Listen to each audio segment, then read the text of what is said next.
comentar uma notícia quentíssima. Opa, assim que eu gosto. É essa decisão de caçar os mandatos, né, dos dois deputados. Acho que vocês falaram rapidamente, né, exatamente. com o professor. Assim que saiu. A gente Isso. Acabou de sair também, Gabi. Vocês estavam entrando no ar e houve a confirmação de que Hugo Motta, até porque viu o que aconteceu no caso da Carla Zambelli, foi obrigado a tomar uma atitude diferente dessa vez. Então a mesa caça os mandatos, não é que caça os mandatos, né? Reconhece, no caso do Eduardo Bolsonaro, por faltas, né? E no caso do Ramagem, porque tem uma condenação judicial, né?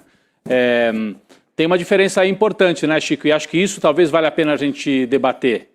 Eduardo Bolsonaro, por faltas, se a cassação ficar por faltas, ele não fica inelegível. Ele ainda poderia concorrer ao que vem. Olha a manchete aí, ó. Câmara dos Deputados caça os mandatos de Eduardo Bolsonaro e Ramagem. São dois dos principais deputados da direita brasileira. É importante isso, gente. É o deputado, é o terceiro mais votado de São Paulo, do grande eleitorado paulista, né, o Eduardo Bolsonaro. Só atrás do Boulos e da própria Carla Zambelli. Da própria Carla Zambelli. Então é um deputado...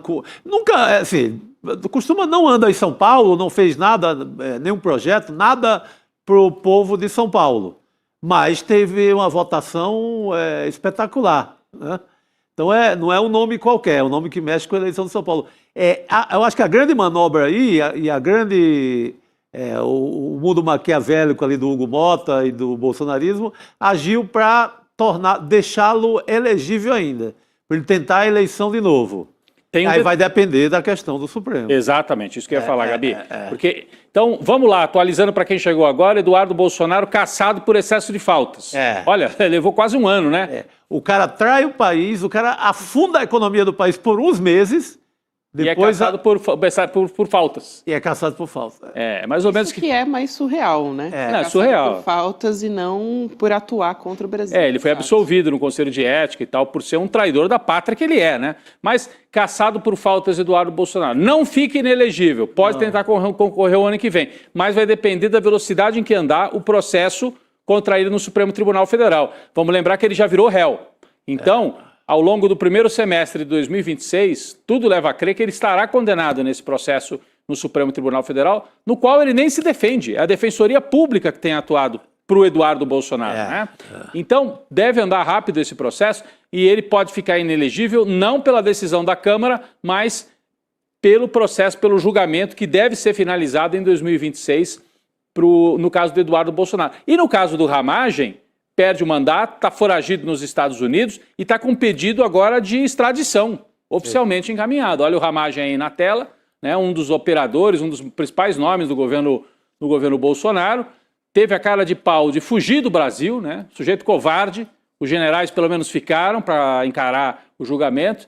Ele, quando percebeu que estava perdido, foge, né, não aceita ficar aqui no Brasil. E agora vai depender do que acontecer nos Estados Unidos. Se o clima virar nos Estados Unidos, ele pode ter que voltar extraditado para o Brasil. É nesse ponto que nós estamos, Gabi. Lembrando que ele foi condenado a 16 anos de prisão na trama golpista, o Ramagem, enfim, considerado foragido, por isso está enfrentando agora esse processo de extradição também, mas já perdeu o mandato. Vocês lembram, né?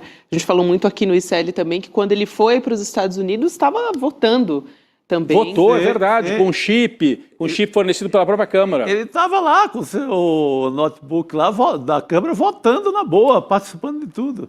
Ele fez uma aposta, como o Eduardo também, apostaram na proteção total do Trump e na revirada histórica a partir do que o Trump decidisse em relação a qualquer questão do Brasil.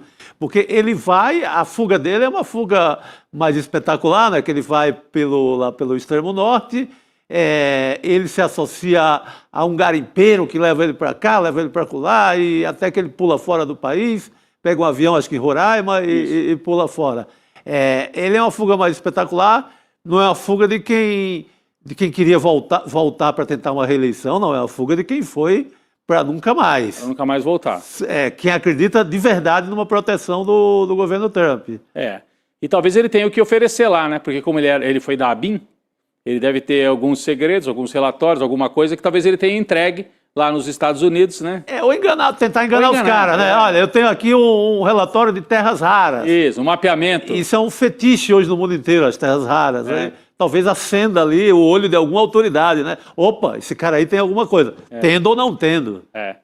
O que interessa é isso. A gente vai terminando 2025, então, com os 3 deputados da extrema-direita que estavam aí foragidos. E que atentando contra o Brasil. Isso, atentando contra o Brasil. Os 3 terminam o ano sem mandato. Demorou, mas chegou a hora deles. Decisão que vem quase no fechamento da semana. O doutor Tangerino falou, na opinião dele, ele fala uma coisa interessante, que acha que o Hugo Mota queria limpar... Verdade. Né, vou limpar o que estava me dando mais trabalho, essa sujeira toda, e vou ver se eu abro 2026 sem essas tranqueiras, né, para ter que decidir passar o ano de novo com essas tranqueiras. Aqueles embuches, me dando trabalho, continuam ali. Não, e se livrou da questão da anistia, que foi substituída pela dosimetria, que é uma anistia disfarçada. Então, ele limpou da pauta, entre aspas, anistia, que virou dosimetria, e os 3 mandatos cassados, e o caso do Glauber Braga,